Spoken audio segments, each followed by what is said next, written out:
angel of death awaits. You ain't the Bat! Who are you? What do you want? I want you, Chucky boy. Why, hello there, and welcome to another episode of We Need to Talk About ... This, if you don't include our episode on public information films, is actually episode 4. Yes. Why has somebody not stopped us? Please, stop us. We must be under a radar somewhere. Well, once again, I am joined here by my good friend Luke Murphy. There's just some days you can't get rid of a bomb. And, as always, I am joined by the Big Daddy D himself, Mr. David Mabley. I'll get drive-through. And as you probably gathered by our somewhat vague quotes and our choice of attire here today, we're going to be taking a look at a Batman film. Did you not get the memo? Seriously? So sorry, I got lost in the internet. But we're here to talk about a Batman film, but not one of the Batman films that people immediately think of. I'm talking 1989 Batman, Batman Begins, The Dark Knight, or any of the Batman films that have already been endlessly mocked and ridiculed here on yes, they YouTube. have. I'm talking Batman Forever, Batman and Robin, Batman v Superman. Oh no. We're going to talk about a Batman film that doesn't always spring to mind when people are having discussions over what is the best film to feature the Dark Knight of Gotham City. However, I feel that we're getting a little ahead of ourselves here. So, let's start at the very beginning. Created by Bob Kane and others, most notably Bill Finger and Jerry Robinson, but Kane retains sole credit in 1938, Batman first came into being in issue 27 of Detective Comics from National Publications, which would eventually become DC Comics. It did not take long for a screen adaptation. This followed in 1943 with a 15-part theatrical serial from Columbia Pictures. This adaptation proved popular, and another series was shown in cinemas in 1949. It was repeat viewings of these serials both in theatres and on television that led to a higher exposure of the character, not just to audiences in America, but all over the world. This would then lead to perhaps the most well-known portrayal of the character.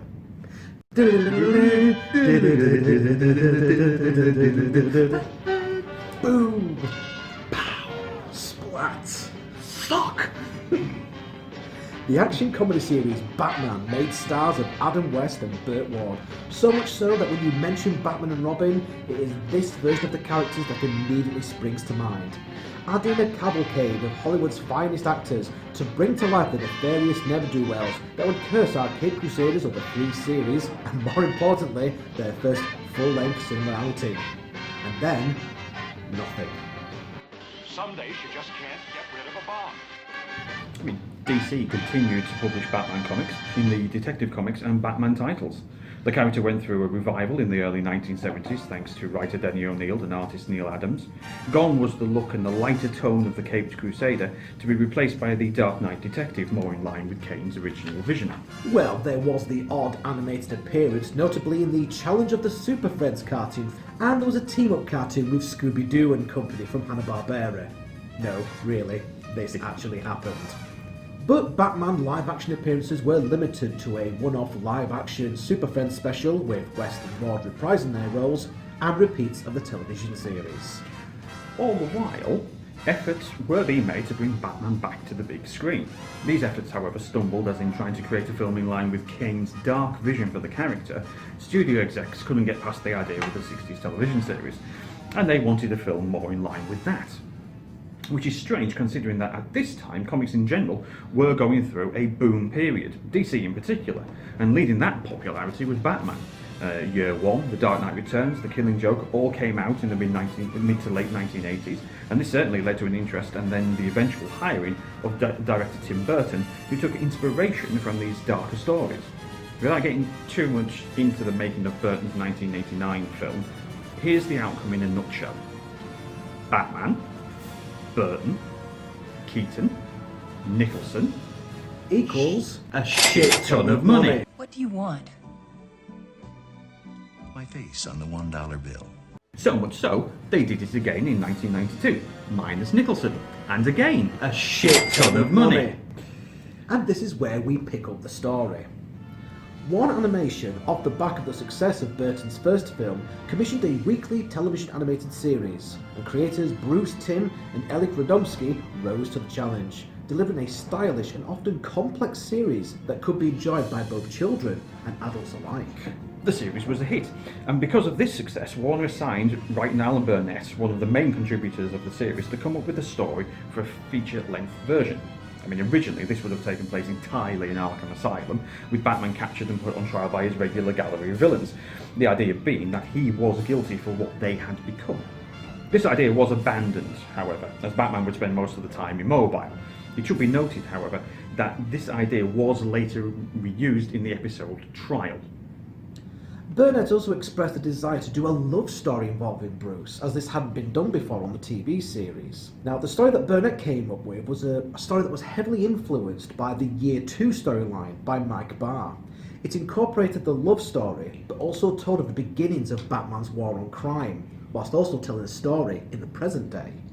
Aiding Burnett in the writing of the script was Martin Pascoe, who handled most of the flashback scenes, Matthew Reeves, who wrote the climax of the film, and Paul Dini, who, in his own words, filled in the holes here and there. It's here we would usually talk about the plot of the film. Don't really want to do that this time, because I don't want to go into spoiler territory. So, non-spoiler mode on. In the present day, a mysterious cloaked figure is killing Gotham crime bosses one by one. Yes, literally killing them, and this is a PG kids movie. The Batman is blamed for the murders, leading to a warrant for the arrest of the Caped Crusader. You know, despite the fact that Batman's never actually killed anyone before, but hey, it kind of looks like him from a distance. At the same time, Andrea Beaumont, Bruce's first love, comes back to Gotham, and we see her and Bruce's relationship in flashback, as well as Bruce taking his first steps into keeping the promise that he made to his parents all those years ago. Bruce becomes torn between keeping his promise to his parents and fighting for justice, and between trying to have a happy and normal life with Andrea. This is the first time since his parents died that Bruce now feels at peace with himself. While Batman is investigating the deaths, he finds evidence that links Andrea's father to the gangsters, and the last one left alive, Sal Valestra, turns to the Joker for help. Yeah, this isn't going to end well. The figure arrives at Valestra's house but finds the gangster dead by the Joker's hands. The Joker has strapped a camera to Valestra's corpse and sees the murderer is not Batman. The figure escapes as the house explodes. Batman pursues the killer but is interrupted by the police and rescued from arrest by Andrea. Andrea later explains that she and her father had been hiding in Europe from Valestra's mob, from whom he had embezzled money. Her father repaid everything they wanted, but they put out the hit on him anyway. Bruce now believes that her father is the killer. Whilst rekindling his relationship with Andrea, Bruce and the Batman put all of the pieces together of what happened all those years ago, and how the threats in the present are rooted in the secrets of the past. Now this could have been a what-if storyline today in the comics. What if Bruce Wayne found happiness? But this isn't an alternative timeline or an alternative reality. The fact of the matter is that Bruce Wayne did at one point find happiness, only for it to be snatched away from him. What Mask of the Phantasm does, and this is something that Christopher Nolan also did very well, was to make sure that the focus is squarely on both Bruce Wayne and on Batman. And more importantly, which one is the true face of Bruce Wayne? This is well served by the non-linear narrative jumping between the present and the flashbacks to the past. It's in these past flashbacks that we see the young Bruce just starting out on fulfilling his promise and trying to find the best way to go about it. And then in the present day sequences, we see a seasoned Batman, confident in his abilities. This film was released years before Batman Begins, and this truly showed us how Bruce became the Bat and what he had to do, what he had to sacrifice in order to become the hero that we know today. Nothing illustrates this more than the sequence of the film when Bruce goes out on his first night.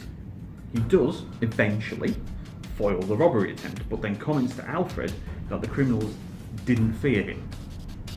The love story between Bruce and Andrea is well presented, and we get invested in them as a couple.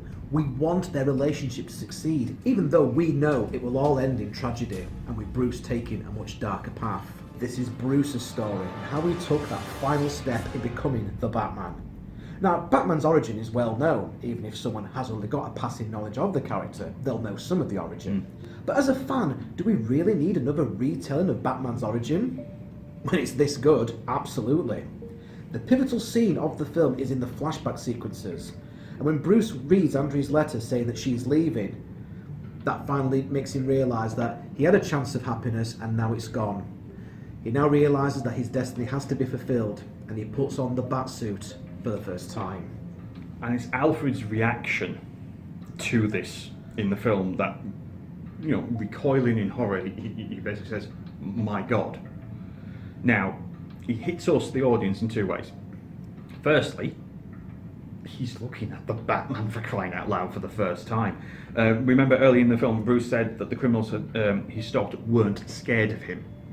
Well, the first person that fears the Batman is the man that's raised him. Secondly, it's Alfred's horror that, as a father figure, he's failed. Bruce is now going down an extremely dark path, something that Alfred has tried to stop from happening. He's failed. Considering that you can't think of Batman without the clown Prince of Crime, the Joker wasn't in early drafts of the story, and wasn't included until there was a reason for him to be there. The same can't be said for Harley. Created specifically for the animated series, Harley Quinn's popularity has only grown since her introduction. She's now part of the main DCU, being added during the No Man's Land storyline, added by her creator, Paul Dini, appeared in numerous animated series and video games, and also appeared in Suicide Squad. But to maintain the sole threat of the Joker, Harley was left on the sidelines. Sorry, Harley. And now we come to the voice cast. Now, Yes.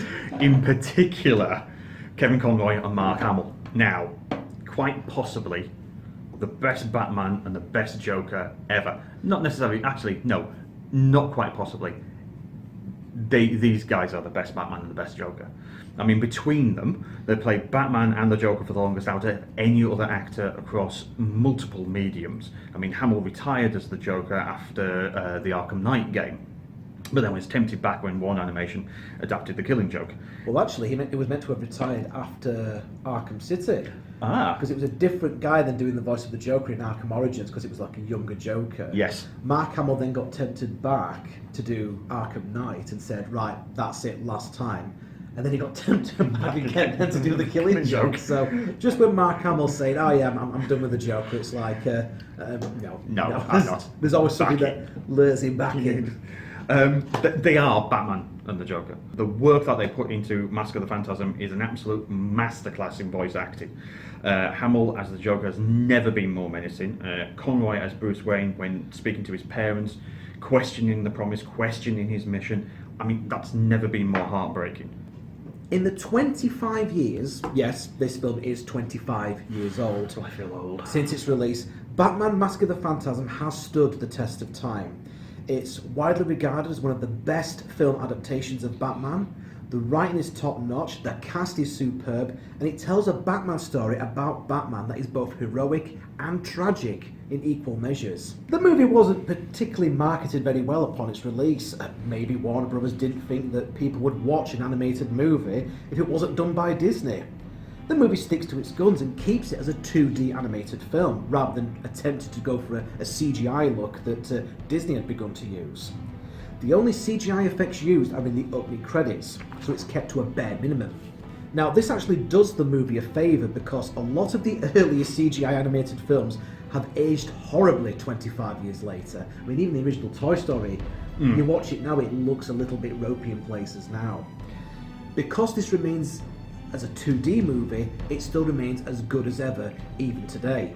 I mean, it is tempting to just dismiss this as nothing more than a feature-length episode of the cartoon, but the movie clearly does get a bigger budget than the animated series.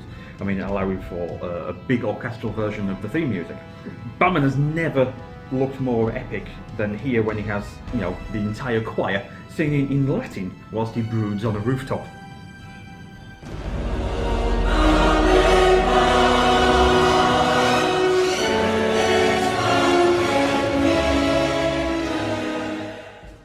It's also rather violent for a PG-rated movie. It's far more violent than the animated series. We get to see some gruesome deaths, quite a lot of bleeding. The Joker gets a tooth punched out. They're not messing about here. This movie came out before Batman Forever. How weird is it that the animated movie that was meant to be for kids was actually darker and more violent than the live-action movie that was supposed to be for adults? There's even some mild references to sex during the film. Oh god, no. Don't worry, it's nothing like what we got in the adaptation of The Killing Joke. There is a scene the morning after when Bruce and Andrea get back together.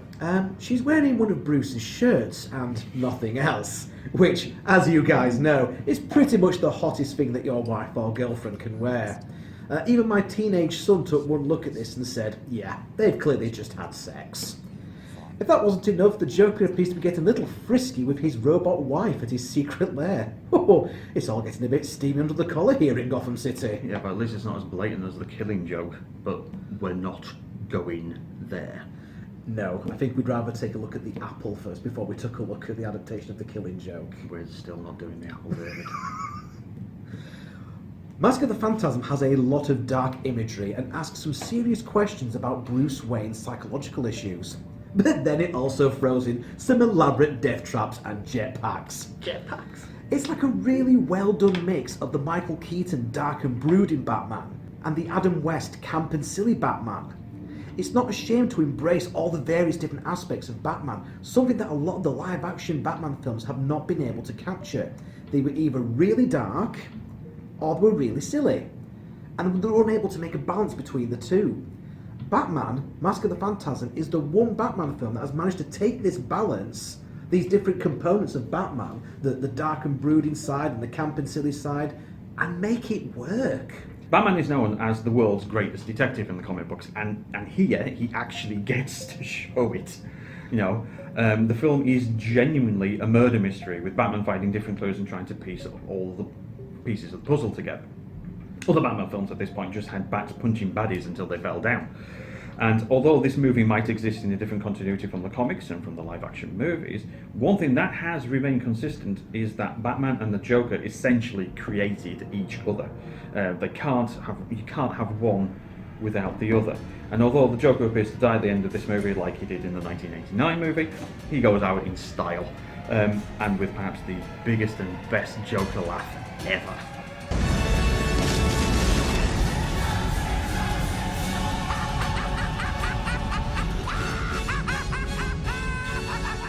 In conclusion, the 1989 Batman movie and The Dark Knight are always going to be people's favourites when it comes to choosing the best Batman film. But maybe you should take a look at this one as well if you haven't already. You may be surprised. It also happens to be the highest rated film we've covered so far on that we need to talk about. Yes. Episode 1 we had Zardos, which had 45% on Rotten Tomatoes. The 1967 version of Casino Royale got 28%. Still far too high. Life Force got 68%, and we have truly reached great heights here. Yes. On We Need to Talk About ... as Batman Mask of the Phantasm has a whopping 82% on Rotten Tomatoes. Yes, ladies and gentlemen, we've reviewed a film that other people think is actually quite good. I feel like we're somewhat out of our depth here. We're reviewing a film that is actually competent. But we're getting into some sort of serious film criticism here. Yes, and How did notice, that happen? as we go a decade up, the films get better. Yeah. You know, we start with absolute tosh in the 60s, and we've got to the 90s now, and it's like, oh Hello, now. 80% on Rotten Tomatoes. Now, that's not to say that Rotten Tomatoes is the be-all and end-all of movie criticism, but hey-ho, you know, we're getting there.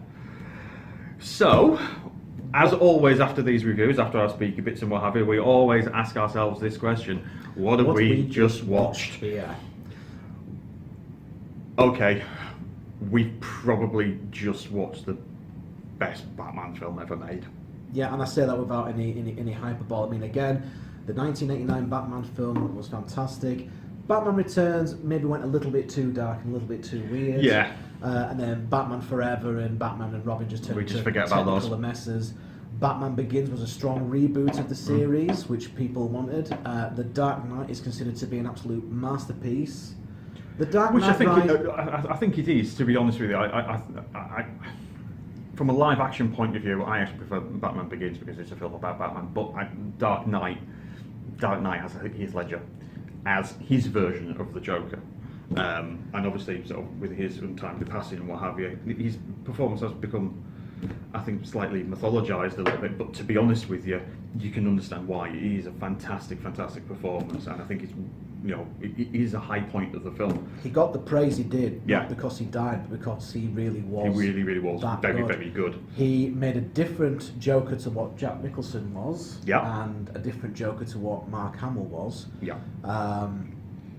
But then we saw, unfortunately, with his passing, the Joker's presence was not felt in The Dark Knight Rises, and I felt if the Joker had been in that film, that would have been better.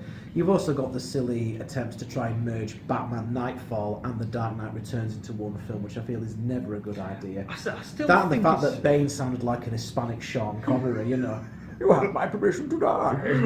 We're off from his ashes. Your punishment must be more severe. One moment. Don't take don't take the mickey out of Bane from The Dark Knight Rises, because it's Tom Hardy, and Tom Hardy's hard. Yes, he's a big bloke, isn't he? Lovely, lovely person. Please don't kill us. And then obviously I look forward to watching Venom. Yes. Even though Spider-Man's not in it. It's a Venom origin movie without Spider-Man. How the fuck's that going to work? Love your work.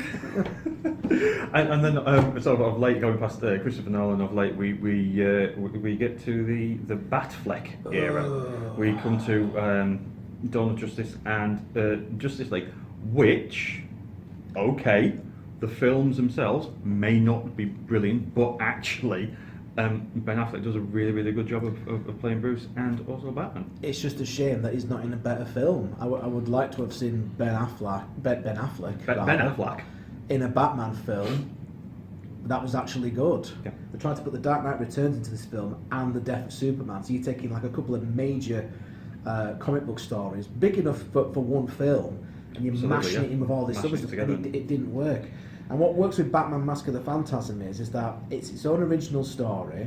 Yeah, it's brought in some elements from Batman Year 2. Yes, it's brought in a love story, but it all makes sense. None of it feels forced. And again, you're left guessing as to the identity of the Phantasm until the very end. Yeah, and I think that and again, it's not just, it is a detective story. It's a mystery. It's a mystery film. You only find out who the Phantasm is right at the very, very end, and even when that reveal happens and you go, then the explanation happens, and you have to think, no, it works for the story. Everything is in service of the story, and That's when it. you Joker's not just there just to be the villain of the month or the villain he's of the there week. because he needs to be there, because they work it into the story that he's there, and then for half of the film he's not there. And then when he's introduced slowly but surely, he does actually become the main villain of the piece and what have you. But for a good amount of the runtime, he's not there in the film. And again, We do see part of him in the flashback. We don't realise it's him until later. Until the pieces are put together by Batman, being the detective that he is. Is something wrong? And at that point, the penny drops. And it's like, oh shit. Yeah. So again, the Joker, in a way, was responsible for the creation of Batman. Much in the way, like in the 1989 movie, it was Jack Napier that killed Batman's parents, and then like the thing with the Axis Chemical Factory, which led to Napier becoming the Joker. In Batman Under the Red Hood, it's Batman that's inadvertently responsible for the person that's under the Red Hood becoming the Joker. The two of them sort of complete each other like a sort of yin-yang. One can't exist without the other. I think you can remember telling me when we were prepping for this review that Siskel and Ebert, Yes. they did not review this when it originally came out in the cinema, and then they made a point of actually, when they did manage to see it, made a point of going back and saying, look, we really, really messed up here. That's a scene from Batman Mask of the Phantasm, a Batman animated feature that was made in 1993, and Roger and I never reviewed it, and as far as I'm concerned, we made a big mistake because it's terrific. I enjoyed it more than the current Batman adventure that's in theaters, and I kind of like that picture. We didn't review this, We made a mistake. They actually compared it to the other Batman films that were out at that time and said this is actually better than some of the current Batman films that's out now. So with that, I think we've completed our little review here. Yes. Shall we now head off to the pub to indulge in a few pints and to bring this review to a conclusion? I think that will be the most welcome and refreshing thing to do, because I don't know about you guys, but it's a beautiful sunny day where we are in the cultural hub that is Leeds. That's probably why my face is looking quite... Yes, so with that, Batman Mask of the Phantasm review done, and as always, to the pub. To the pub! Hello. Hello again. So we're here in the pub, in the usual. As always. I'm going to make this quick because it's a gorgeous sunny day outside, and quite frankly, all this talking about movies bollocks is taking up valuable drinking time. It certainly is. But we will say that Batman Mask of the Phantasm is the greatest Batman film that you have probably never even heard of. Yeah. I would love to talk more about the sort of development of certain characters, but in doing so I feel it would completely give away the plot, it'd give away the spoilers, it'd give away the twist at the end. And we did promise that we weren't going to do that. Yes, we did promise that we weren't going to do spoilers. say that. So we're not going to do spoilers. But please, if you do have the opportunity to see this, even if it's just on the instead of getting the DVD, which you can, I think HMV, you can buy for about £3.99. $3.99 for the DVD. It's probably on streaming services as well. I think it's on Amazon. Is it on Amazon? It's on Amazon Prime, that's what I watched it on. And better still, the Batman animated series, that's on Amazon as well. Yeah. So it's worth having Amazon just for those. Please watch have the opportunity it. Please to watch this because it is general. You know, we made light of the fact that we review shit movies. Or rather, we review movies that we like that everybody else thinks is shit. However, this is genuinely very good, and it's just not it's a good film not because two middle-aged guys tell you it's a good film. It is a very good film. We usually come to this. To be honest with you, this is a moot point because do we give the thumbs up? Do we give the thumbs down? Well, dear God in heaven. It can it's only not have... in doubt. Considering that... Double thumbs up. Well, we give Zardos 4 thumbs up. So we've got no other choice. If I had an extra pair of thumbs, I would give him it. But the highest possible rating that we can give for Batman Mask of the Phantasm is 4 thumbs up. Double thumbs up. So that's the highest possible recommendation that you can get from us here. We have another Batman-themed episode coming up. We're going to do a bit of a bonus episode. A Brucey bonus episode. A Brucey bonus episode. When we were writing this review and what have you, we started talking about our favourite episodes from the animated series, or certainly from the first animated series. Not necessarily a top 10, just ones that we really liked. So we've brought a few bits and pieces about various episodes from Batman the animated series and from later Batman series as well. The Adventures of Batman and Robin. Yeah. So we're going to do an episode around that. Basically, we need to talk about ... our favourite Batman the animated series episodes. So we'll be doing that very soon. So until then, I am the Big Daddy D. I am Luke Murphy. Cheers everybody, enjoy the summer, enjoy the World Cup. And we will see you on the next episode of We Need to Talk About ...